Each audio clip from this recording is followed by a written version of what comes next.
Welcome to Women in the Arena podcast, the podcast celebrating women doing extraordinary things in plain sight. I'm your host, Audra Egan, and our mission is to elevate the value, strength, and resilience each woman brings to the world.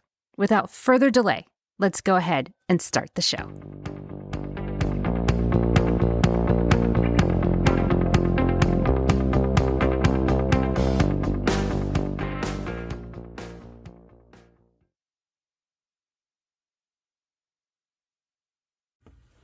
Welcome to Season 5 of Women in the Arena podcast, where our community is the best, period.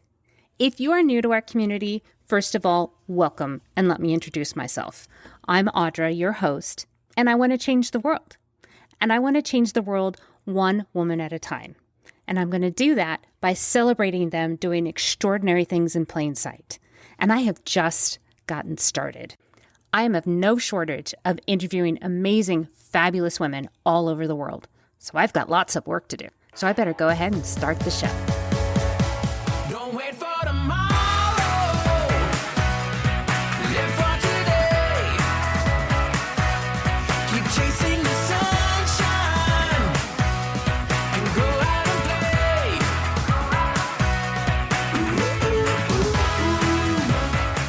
Welcome in, everyone, and thank you so much for joining me again this week. This week, I am joined by two amazing creative and investigative. I am joined by both Katy Flannery and Gwen Burlingame, the co-founders of Beckon Ice Cream.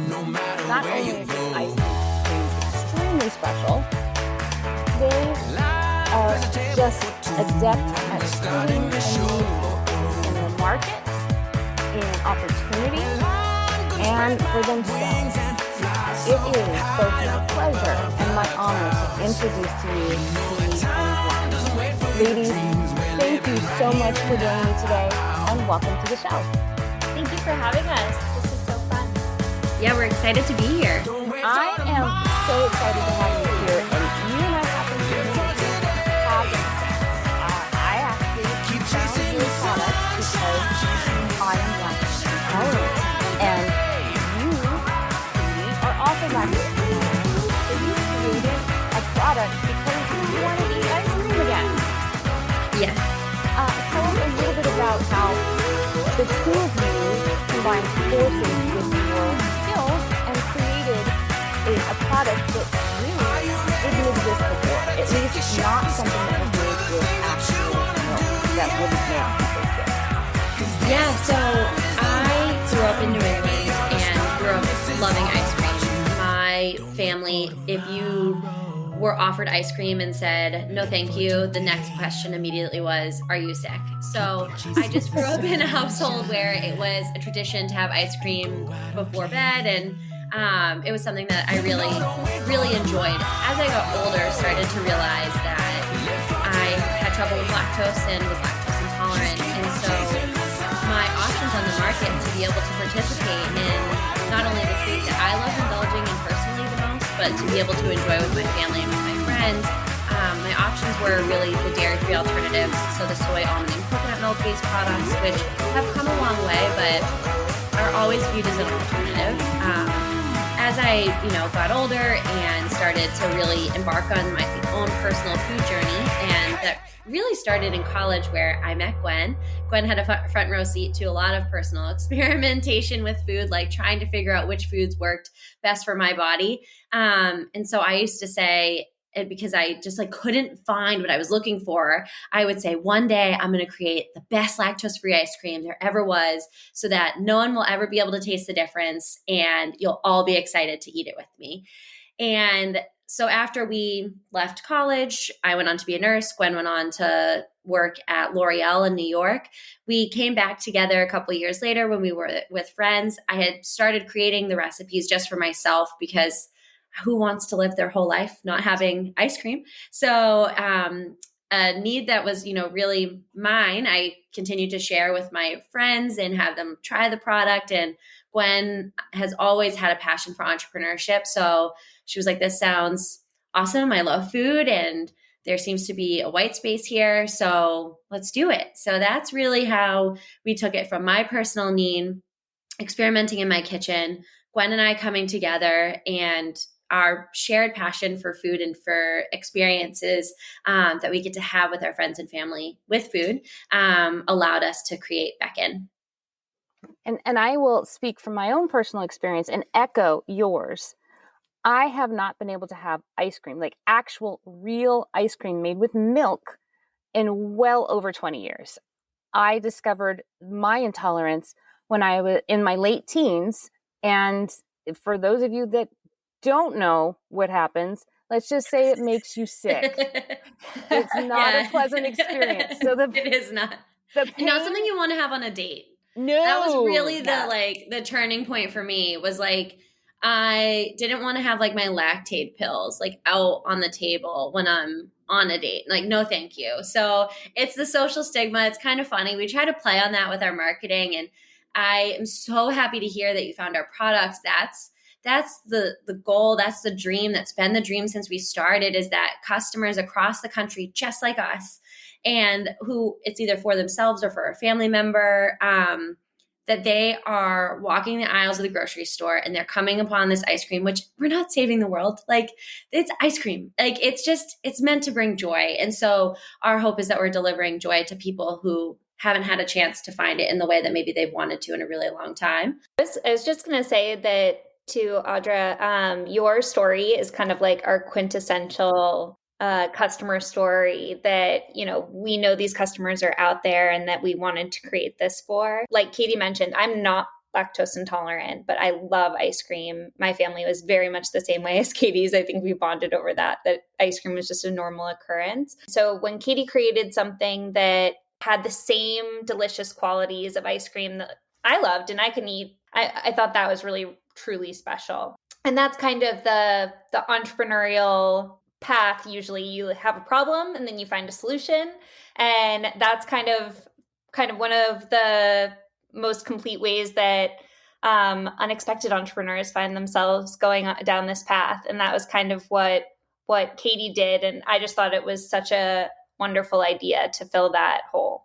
And Audra, your story is also quintessential to kind of what we based the brand around. Our brand is called Beckon, and we came up with that name because we're calling you back to real ice cream. So you've kind of perfectly illustrated what we named the brand after, and kind of this customer experience that we kept hearing over and over again. Well, you did exactly that, and you caught my eye with your holiday flavor. One of my favorite holiday flavors is peppermint ice cream, and I realize it's not for everybody, but I absolutely love it because it reminds me of being a kid. It just makes me happy. And that's what got my attention. And I saw that and I went, lactose free? Huh? With milk? Really? I have to try this. So I did. And I was like, this tastes like ice cream. But more importantly, when I have brought home, milk or alternative products before, my husband will go, no, thanks. I'm not going to try this. That's yours. You can enjoy that. Good luck. But this time was very different. My husband went into the freezer and went, let me give it a shot. He ate the whole pint. Oh my gosh. I love that. Pint. And he can eat anything.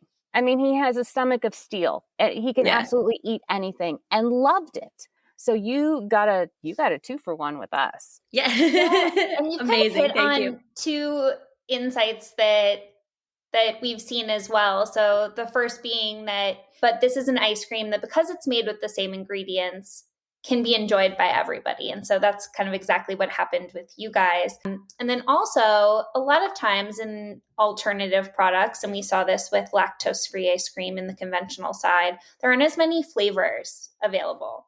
And so kind of part of the fun of ice cream is being able to try different flavors and, have seasonal things like our candy cane brownie, things that are nostalgic or remind you of a memory of the past. So that's also something that we really wanted to bring to the market, is that flavor variety to really excite customers, because we know that flavor is kind of one of those things that really kind of hooks people and pulls them in. So yeah.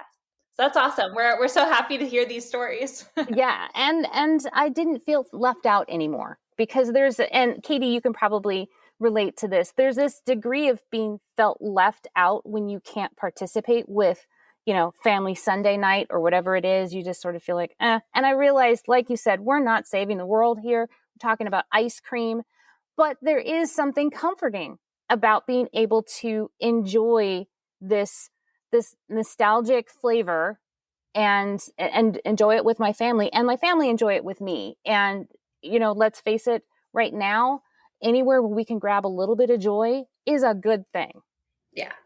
I think that helps keep Gwen and I grounded too. And when we get stressed, because entrepreneurial endeavors are never easy, but that the whole mission and the whole point of this is to bring joy to as many people as we possibly can. We know that there is so much going on in the world at any given period of time, really heavy things. People are dealing with so much, and especially through the pandemic, with where every individual person is in their, community, whatever it is that they've been through, to be able to just provide something so simple, which is just usually a quiet moment, whether it's for yourself or with your family to enjoy, or your friends, like to enjoy in something that's purely for joy. Gwen said this to me a couple of years ago when we were first starting. She was like, there are very few things in this world that are just purely for joy. And ice cream's one of them. Maybe one day we'll try to do something to save the world, but for today, we're just trying to make it a happier place. Yeah. And that was something else through the pandemic that was so interesting, is a lot of people found solace or joy from different type of food endeavors, whether it was like making sourdough or like we made pasta and just tried to, try different dishes. It was like a simple thing you could do while in lockdown.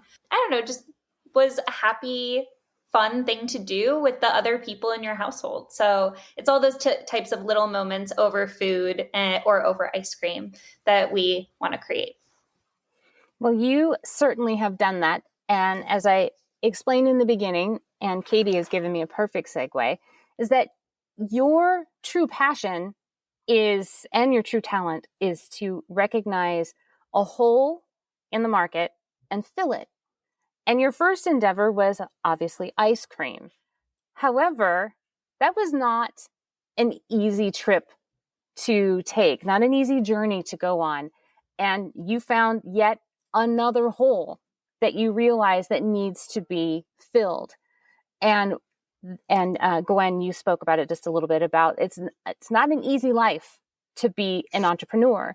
And there are lots of female entrepreneurs right now, lots of them that have popped up, unexpected entrepreneurs that have popped up during the pandemic because it gave everybody an opportunity to slow down and think and assess and find what made them happy or didn't make them happy. And one of the most interesting trends that has happened, not surprising, but definitely interesting, is that there are more female entrepreneurs that have just started to be recreating themselves because of the pandemic, because they got an opportunity to reassess and realize that what they were doing was just earning a paycheck. It wasn't filling their soul. It wasn't filling up their cup. It was, as a matter of fact, it was draining them. And so now they've decided, I'm going to create something that makes me happy, and I'm going to create a business. And that's very much what you two ladies did. But what I find interesting is your journey in entrepreneurship. So I will ask Gwen to first start out with, what did you find in this journey of entrepreneurship, and what has been the result and how we fill this need? We started our journey small at a farmer's market and kind of working our way up to stores and all of that. And through that, kind of what you said is it often starts with a passion, but then you're building a business.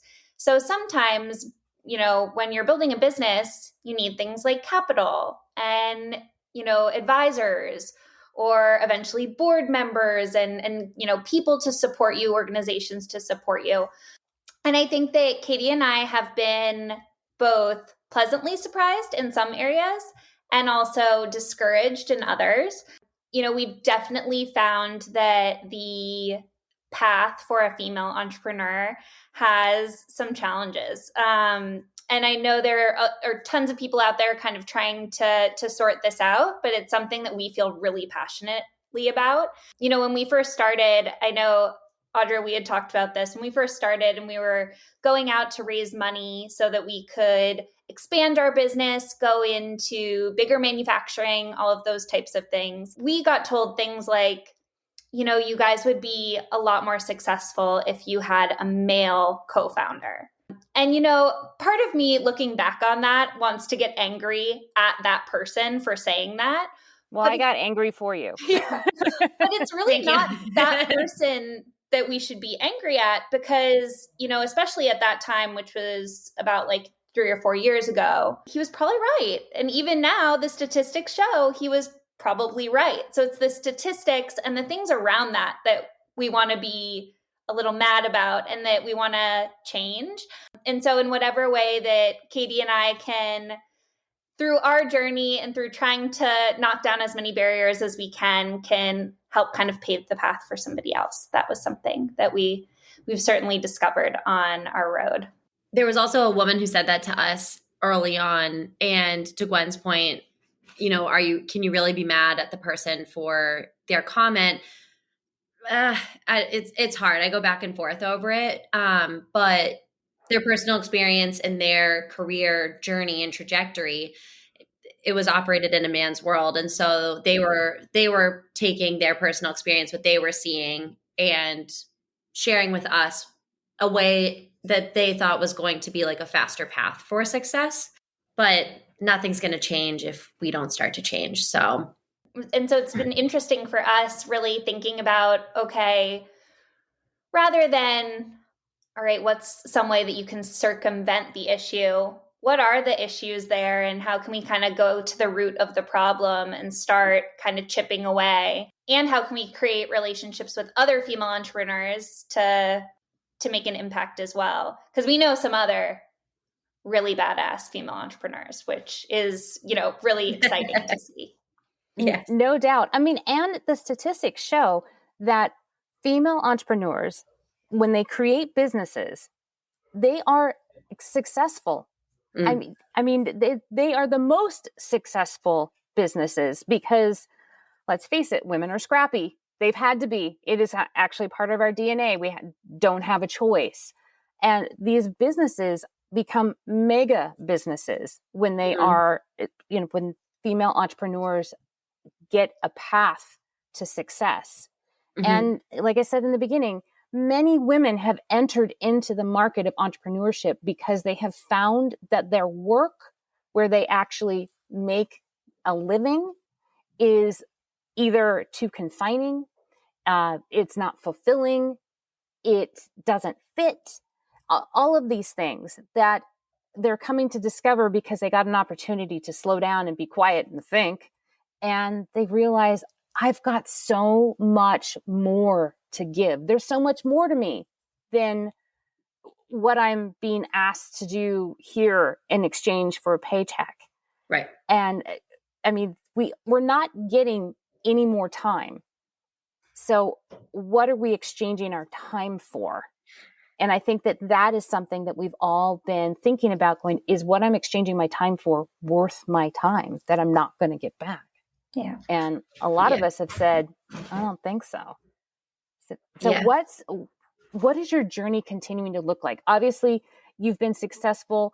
For those that have a Sprouts near them, that's where they can find your ice cream. Sprouts knows me very well with buying your ice cream. Right.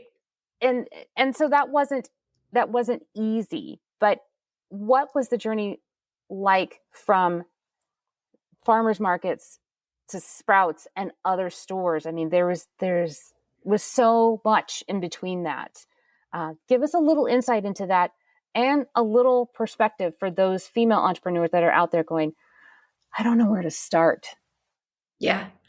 I think that, and to your point earlier about through the pandemic, a lot of people assessing how and where they're exchanging their time, that is just something that I think is, whether that leads someone to an entrepreneurial journey or not, it's just a great thing to be doing, right?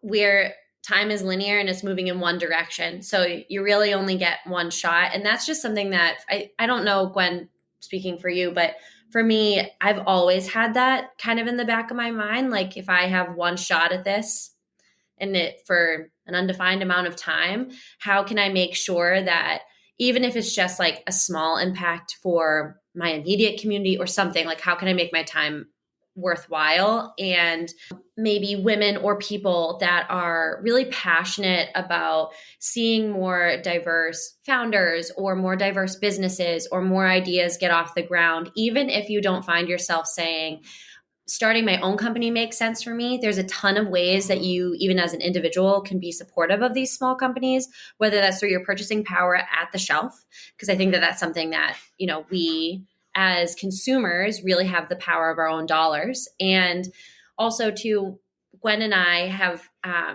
with our friends, like with women, we were talking about how oftentimes too, and just even for the conversations around, oh, you have to have a male co-founder.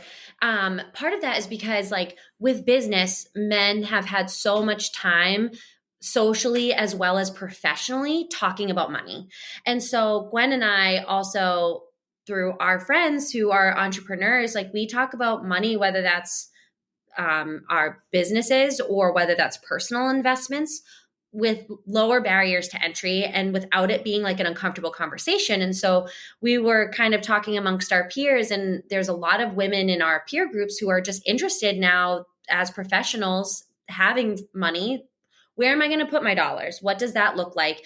And just kind of really encouraging people to look at, okay, how as a woman can I also move my personal wealth forward? Like, how can we continue to make it not stigmatizing to talk about, what am I investing in today? What am I interested in? What does the market look like? And so we've kind of created like a little, like, as men used to go after work for drinks and like would talk about business. And so we once every other month we meet with our friends over Zoom to just kind of talk about what are people investing in. And so I think that's one thing too, if you're really interested in moving women forward, even on the public market, there's so many index funds that you can invest in that are mirroring female-run businesses, whether they started it or they're the CEO of the company is a woman. And I think that that's just also a great place to get involved, right? Because we want to see more women getting to the top, and then we want to push them forward, and dollars follow dollars, like water follows water. And so the more dollars we can push towards the overall goal that we have, which is to get more women at the top of their organizations. Audrey, you had said we're talking about the exchange of time and kind of people thinking about that. That also feels like a way that some people start their entrepreneurial journey. Like in our case, Katy really identified that there was a product need. So there was a problem. She had an idea for a solution, assumed that, other people would have that desire to have that type of product too.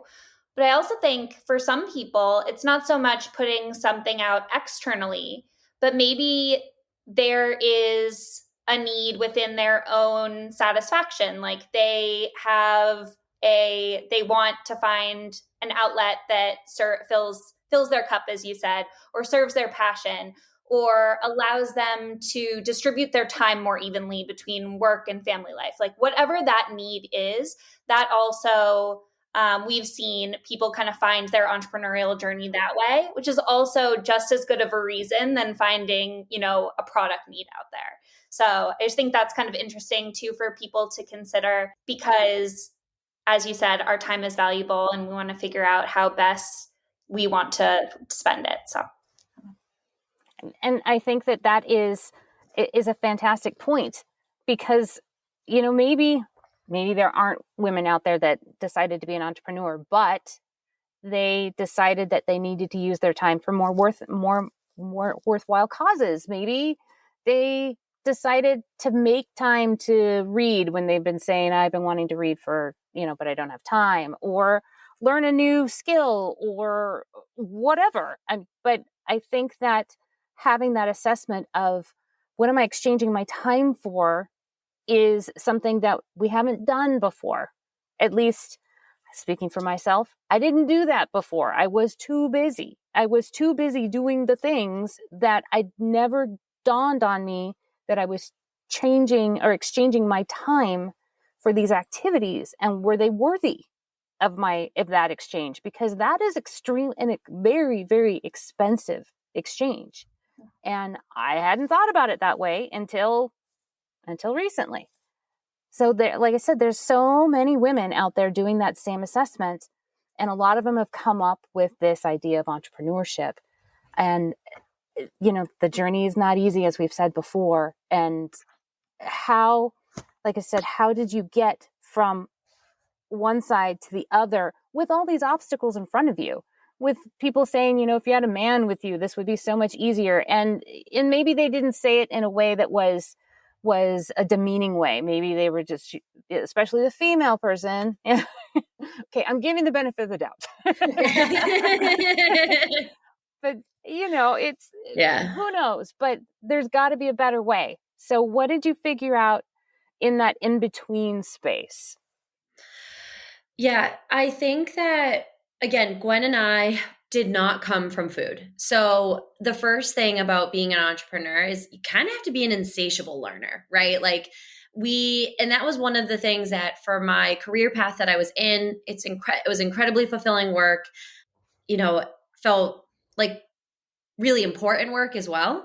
But there was a gap for me, right?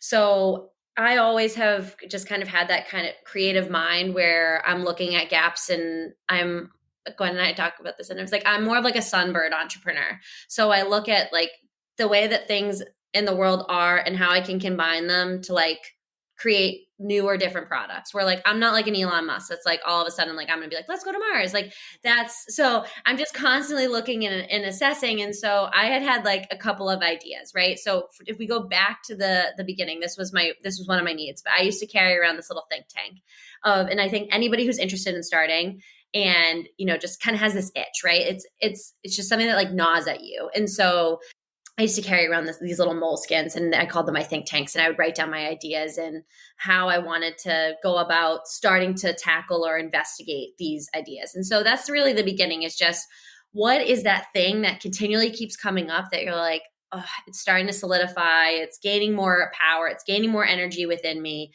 If I don't do this, I'm going to regret it. And so that was the first part. And that really was for both Gwen and I.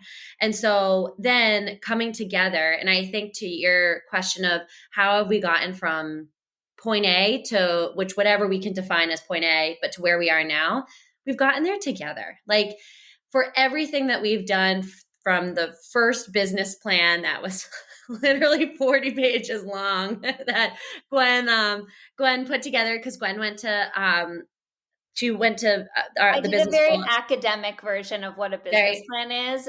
Note to anyone out there, you do not need Don't to do that. 10 I was afraid times. Your professors would have given you an A. Yeah.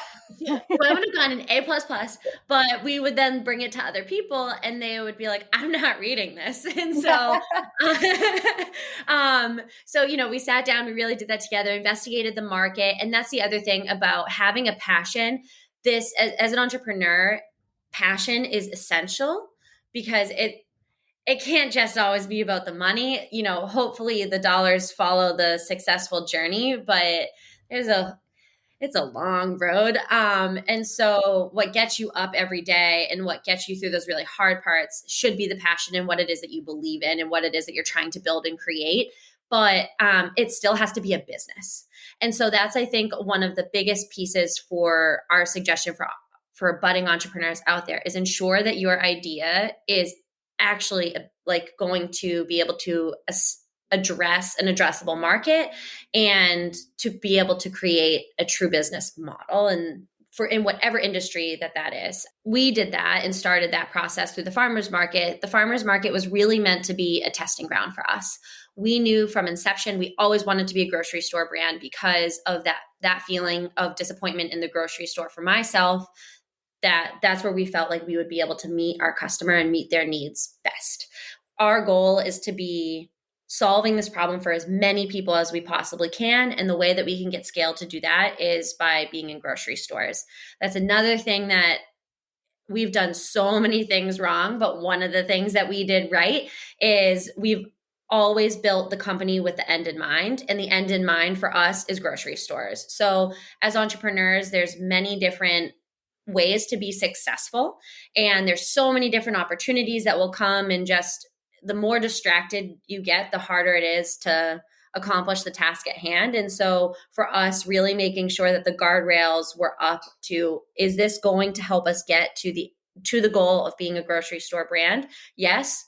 Review the opportunity. No, thank you very much. Not at this time, and move on. And so the farmers market allowed us to say, okay, it's not just me. Customers do seem to want this product. They seem to like it, tweak the recipes, tweak the flavors, figure out how to scale the business operationally, figure out all these stepping stones to get us from the farmers market to our first, individual store that Gwen and I made the product ourselves, got into our van to deliver the product, walked in with a singular case, and then just continued to chip away at gaining more stores, really understanding what would help us move the product, what would help us be a great partner for the retailer, what does that mean in terms of what sort of support do we need from a team building perspective, operational perspective, a marketing perspective. And so we just continued to learn and try to put together our plan, execute against the plan, review what was working and what wasn't working, and then adjust, be nimble, and continue to move forward. And that's really the methodology that we took. And the other piece that we can't suggest strongly enough is reaching out to others who've done it before. We have leaned so heavily on each other, but also very heavily on those around us. So Gwen taught me this. This is like one of the things that I will take with me for the rest of my life. Gwen is like the best at saying, we have a problem. Who in the world, like literally, whether we've met them or not, who can help us fix it? Gwen will email anybody without any shame. And so that's kind of what we did. We just would email founders. We would walk the aisles of Whole Foods and be like, we like this brand. We like this mission. We like the story. We like their ingredients. Email them, try to get a phone call. And in this space, entrepreneurs and people in the food industry and CPG in general have just been so generous with their time. And so we've really learned from those who are further along in their journey, whether that's a couple of months or years ahead of us, and then, have really tried to become a part of that community and pay it forward for those who are coming up behind us. So I think all of those pieces together, there's no silver bullet to all of this, but just continuing to be the best that we possibly can be as business leaders, but then also to be able to look to the industry to say, okay, how can we really integrate the learnings that others have also gained to make sure that we are delivering the highest quality product to our customers anywhere that they need it to be. Yeah, we had when we were first starting and had no idea how to get started, we did, as Katy was saying, reaching out to folks. And there were a few other female entrepreneurs and male entrepreneurs, but the females stick out in my mind because, obviously we were looking up to them, wanting to do what they were doing. And now as we're kind of, a little bit further along in our journey, still have a long way to go, trying to remember how that felt when people ask us questions. But one of them, was Effie from Effie's Homemade. She makes these amazing biscuits. Another was Elizabeth from Purely Elizabeth. And we don't know if they'd ever remember us, but we remember them. Yeah. And we've met sure. them or seen them since then and been like, you probably don't remember this, but it meant so much to us. So we'll always continue to say how much it meant to us because it really allowed us to have some type of perspective in an industry where we didn't know anything at all. So that was super, super meaningful. Something else that Katy was saying that I just want to kind of add to or build on, beginning with the end in mind, that's always been our number one best piece of advice that we ever got. And Audra, I know that you were saying, as women are kind of assessing their time and trying to figure out how to move forward with their passions, in some cases that might be a business. And I think to that point, really ensuring that you kind of have the pieces there. But it might be also something that's more of a hobby or a side hustle or just something that they want to do to really feel fulfilled. And that might be the end that you have in mind. Like your end might be just having a creative outlet, and that's great too. And that can also help to narrow your focus and help you make decisions that will come up about how you want to spend your time. So I don't know. That was just something I thought of while Katie was talking, was just kind of about that thought that maybe in sometimes it is entrepreneurial and other times it's just about something you love to do.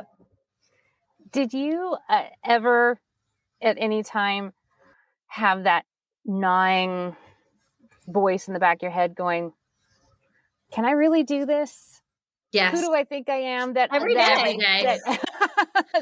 that imposter syndrome that everybody Yes. refers to. All day yesterday. Yeah. All the time. I will say though, so this may be like, I don't know, but the term imposter syndrome really came to Gwen and I. We learned about it, I don't know, 3 or 4 years ago. In the beginning, we didn't have like a word to define it. And also too, in we have grown a lot individually, but our partnership has also really continued to grow over the years. And so in those early days, the first kind of gnawing is quitting your job. Like, can I do this? Like taking that leap, whether you feel that it's like the right decision and the best thing to do. For me personally, I knew in my heart of hearts that it was absolutely the way to go. I had to do this, but quitting my job, I still felt sick. And I was like, what am I doing? Just so I don't know, maybe some people feel more self-assured than I did in that moment, but it's really scary to do. And just to put yourself out there like that. But Brene Brown always talks about the Teddy Roosevelt. I'm pretty sure it was Teddy Roosevelt, the quote, the man in the arena. So I think that's one of those things. It's like, I was willing to step into the arena, and Gwen stepped into the arena, and for what comes of it, and for all of those days that you feel not enough, you just sometimes just trying is enough, right? And it's taken us a lot of getting knocked back, many, many different experiences for whatever reason and challenges to get knocked back, to be able to rebound faster, to just say, I may not feel enough in this moment, but I sure as hell am enough. And it used to take us weeks, days. Now it just takes us usually a call to each other. And one of our friends, their husband and wife, and they have this rule: you can't both have a bad day at the same time. And so Gwen and I will call each other and be like, all right, I'm taking the card, like bad day. Please, can you pick me up and pick up the pieces? And so whether we're trying to pick each other up, whether we are exchanging the bad day card and within the same day, or, it's moment to moment, just having that support system also too. We are not alone. And whether it's within your business or your peers around you, your family, your friends, whatever your network is, we're not alone. And I personally, I got a coach. I signed up to work with an executive coach because I just felt like I needed someone to remind me that for those days that I was having a really bad day and didn't feel super strong, that if I couldn't get myself to rebound. I was even texting her this morning because we had a tough day yesterday. She was helping me put together the plan. Her name's Ann Shoemaker, in case anybody is interested in working with Ann. She's a beacon. So yeah, I don't know if that's kind of rambly. I don't know if that answers your question. That was fine. Yeah, exactly my question. Yeah. And then I think, Katie was commenting on our partnership. I mean, I feel so fortunate to be going on this journey with Katy. And, you know, we know a lot of entrepreneurs, female or otherwise, that are solo entrepreneurs. I personally have no idea how they do it. But No. I think that whether you have a co-founder or a partner in whatever you're doing, or if you're kind of breaking out on your own and doing it solo, having, like Katy was mentioning, other people around you also make it so that you don't have to feel like it's all on your shoulders. So in those moments where you're like having those feelings of imposter syndrome, it's really helpful to have, you know, a number of people in your corner that you can say, okay, maybe I'm not an expert in this, but I have somebody that can kind of help me think through this, and I'm going to learn from them. And then I will, even if I'm not an expert, like I'll be able to tackle this. And, you know, I think having those resources at your disposal, and having those people who you trust and you can go to when you're kind of needing a little bit of help or support, that it's so important. So that's something that we certainly would recommend, even if it's not a partner, just having a group or a community. I was going to say, so what I'm hearing is a couple of things. And I think what would be helpful is I will put together a graphic so you all can download this with Katy and Gwen's permission to put together some helpful hints on being a budding entrepreneur. And it sounds like, you know, have a tribe. Yes. You know, have your team around you. Don't be afraid to fail. Yes. Some days you're going to feel like you can't do it. Just don't stay there. Yep. And, you know, keep trying, keep getting up. If this is what fuels your passion, then don't walk away from it, and talk to people that have already done it. I mean, all of those things sound easy when you say it out loud. I realize from experience, it's harder in practice, but I think it would be helpful if we put it on paper so people can download it and keep it close to them to help remind them that they're not in this alone. Even though they might be a solo entrepreneur, they're not in this space by themselves. We always say you don't have to feel alone on Entrepreneurial Island, because it's like you have a chain of entrepreneurs who feel alone on their individual islands, because truthfully, like no one's going to understand exactly what you're going through like you do. It's such a personal journey. And the self-awareness, the more self-aware that you can be about where you are at any given period of time, that's like one of the things that I personally have found to be able to strengthen my own self-awareness, to say, okay, I'm in the hole right now. Like, and how quickly admitting your own vulnerabilities and just getting past that is really tough. And so to your point, it sounds easy to do all of these things, but when you're feeling down, like you're in that room, we kind of talk about it, you know, there's always like the mountain, you know, you're climbing the mountain, like all these like different visuals, but I kind of sometimes, like if I close my eyes, I feel like I'm in like a room and there's no door, and I just like cannot get out of the room because I know that I have to get to the next room, to get to the next room, to get to the next room. And I'm like, oh my God, like I feel trapped in this room, and you're just like, am I going to die here? You know, like what does this feel like? But there has to be a trap door. There has to be something that like you can break down the wall to like get to the other side. And so you can just feel exhausted in that space of like problem solving when you feel like you just can't find the way out to the next, because there's going to be the next problem. Like there's just, and I don't mean problem as in like something bad, but just like problem to solve. It's like the next thing to think about. And so when you're feeling so down, to be able to reach out is one of the hardest things to do, right? It's easier to reach out when you're feeling strong and when you're feeling empowered. But I think that that's just one thing that any entrepreneur, anybody going on this journey, whether you're a solo entrepreneur, you're in a partnership, just having something somewhere to just say, it's okay. Like if I'm not feeling like enough right now, that doesn't make me not worthy of this. And I just have to get through whatever this like singular thing is. There were years where I had Tom Brady's combine picture on my desk in my office because although I have to be honest, I am upset that he didn't talk about the Patriots in his farewell text. I can't. Tom, if you're out there, I just really upset about it. But I think I had his combine picture on my desk because I was like, look at this guy who like, you know, if you ever thought that you weren't enough, like you just work at it every day and you just love what you're doing to the best that you possibly can. I'm sure he had horrible days where he felt like the worst in the world. He was the 199th draft pick. Like, but he for himself, like knew that he was going to be something. And so that's why I had that comment picture. Cause I was like, maybe today isn't my day, but I know that I can be something. It just today might not be the day. So whatever it is, your visual, the man in the arena, whatever it is, just have something to just be like, all right, today is dark, but I need to reach out. I need to do something. Yeah. And when you're kind of in that place where it just feels like there's kind of one thing after another, because it will always feel that way. Because that's kind of the whole job or the whole journey is, you know, continuous problem solving or learning or like getting from one place to another.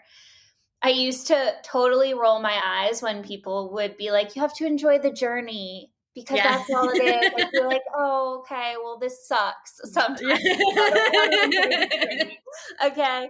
But I think what they're trying to say is that there is always going to be something. So in those moments in between, like, okay, at least you're learning something new, or there's something you're getting out of that, even if it feels terrible at the time. And I was filling something out recently where they said, what's the best thing about being an entrepreneur? And I was like, ooh, like getting to learn so many new things. And then they were like, what's the worst thing about being an entrepreneur? And I was like, always having to learn new things constantly.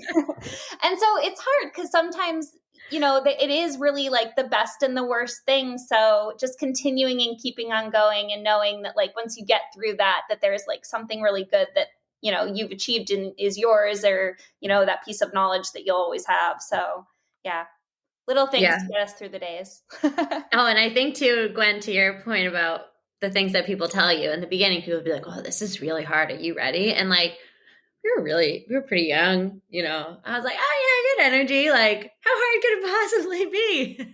What a humbling experience. Yeah. But even though, you know, someone asked me recently, if you truly knew how hard it was going to be and you understood everything that you know today, would you have still done it? Honestly, probably. Like, because Gwen and I are gluttons for punishment, and we definitely, even though it is so hard, we believe in what we're doing. And the only thing that I think if Gwen and I knew that we had to do is in the beginning, we had to pack ice cream and make ice cream in a cold room. If you told me today that we had to go back into that cold room to like make the ice cream, that's the one thing I'm like, oh, that was like the Revenant. Like that was soul crushing, and it did break us individually as individuals. So I don't know. Imagine standing in a cold room packing ice cream. That sounds couldn't awful. feel it for 8 hours, and it was 40 degrees, 38 to 40 terrible. degrees. It was, and you can't wear like big clothing and stuff because you have to be food safe. It was truthfully.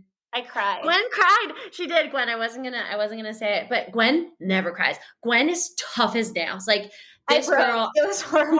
She did. I remember my mom was in there too, which also too, Lori, like I can't even believe that my mom was in there with us. But I took my mom outside of the room. I was like, Ma, Gwen's crying. Like Gwen never cries. I was like, Ma, what are we gonna do? And so my mom like went and like gave Gwen this big hug, and she was like, honey, she was like, go for a walk. She was like, come back in a little bit. And it was a turning point. We were like, we got to get out of here. It'll take a minute. Yeah. Oh God. So tears will probably be involved in this journey too, is what you're saying. Happy and sad. Yeah. Happy and sad. Good. And frustrated and mad, and just kind of like tears of just like absence of feelings. Like, and also too, I call it tear constipation. Sometimes it's like when you just like really need a good cry, but like you can't cry and you just feel so trapped. I get tear constipated quite a bit. But my cure for tear constipation, Gwen, as you know, is to watch Homeward Bound. As soon as they say shadow, like I can't even talk about it right now. Like as soon as they say shadow, I'm done. So yeah. Everybody needs a good cry, regardless of the journey. Everybody needs a good cry every once in a while because it's very cleansing. It just Yeah. is a release. And I might use that term, tear constipation. My parents would be horrified. My dad hates that I use that I say that, but I'm like, there's no better way to explain it. And I think to what you're asking about tears and tears of joy, I think as entrepreneurs, the further along you get in the journey, a little bit the harder it is to ride the highs and lows, because like in the beginning you get kind of caught up in the highs and the lows, or we did. And so then you really just want to play on this like level field, because for every up there's a down, for every down there's an up. But not celebrating your wins also gets exhausting. So I think that that's something too, just to really check yourselves. And Gwen and I, at the end of each year, we share with the team what all of our wins were for the year. And it's really, it's just a humbling experience, because you're going a million miles an hour. Like Gwen said, it's just like one, kind of thing to solve after another. How are we growing? How are we pivoting? What's going on? Insert worldwide pandemic, like just anything and everything. But there's a lot of great things that happen along the way, and they're not always like financial wins. So to really, whatever that is for you as a person, if it's in the morning, if it's in the night, if it's once a year, if it's once a quarter, whatever it is, we do it more than once a year, but we have the big review once a year. It's really important to celebrate what you've been putting your time towards. Like I said, what are you exchanging your time for? And celebrate it. Ladies, first of all, thank you so much for being here. And thank you for making an ice cream that I can enjoy and not feel left out. And one that my very particular husband will eat and actually out loud say, this is good. Good job. Thank you. Thank you for everything that you're doing and for loving our ice cream. And for having us and talking to us. It is my pleasure. Like I said, you allowed me to beckon back to ice cream, and it was something that I could now do with my family. But as I got to know you as well, I realized that you're so much more than just ice cream. And I wanted everybody that is out there examining what they want to change their time for. And if they're struggling with wanting to be an entrepreneur, I wanted them to get to know you as well on that front, and let them know that they're not alone. They have two very feisty women out there that are slugging it out and trying to carve a path for others to follow. So thank you both for doing that. Thank you so much, Audra. You too. Thank you for having us. Absolutely. And for sharing these stories. We appreciate it. This is my passion. This is what gets me out of bed every morning, is sharing these stories. So it hopefully inspires somebody else and creates a path for other women to follow. So thank you for being trailblazers. And thank you once again for sharing your stories here. Thanks, Audra. Thank you all for joining me today, and we'll see you again next time. Thank you so much for joining me this week. I appreciate you spending a little bit of your time with me. Season 5 is a big deal. I had no idea and no expectation that we'd ever get here. And it wasn't easy. I've said it many times. I might be the one behind the mic, but I'm not doing this by myself. I'm doing this for all of us, with all of us, so we can change the world. Who knows where we'll go next? I can't wait. This has been an adventure of a lifetime. I'll see you again next week.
This is just the beginning.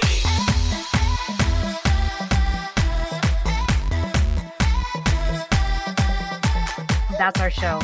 I am so grateful for each and every one of you and your unwavering support and your continued belief in this movement that has become much bigger than me, much bigger than just a podcast. It has become this forward momentum that we are all doing together. If you are ready, or you know somebody that is ready to tell your story and share your value with the world, please connect with me. You can reach me at audra@womeninthearena.net. I am so honored and thankful that you will share your story with me, and I'll make sure that it is well taken care of. I will never stop thanking each and every one of you, and I cannot wait to talk to you again next week as we share another woman's story and we celebrate her doing extraordinary things in plain sight. We'll see you next time.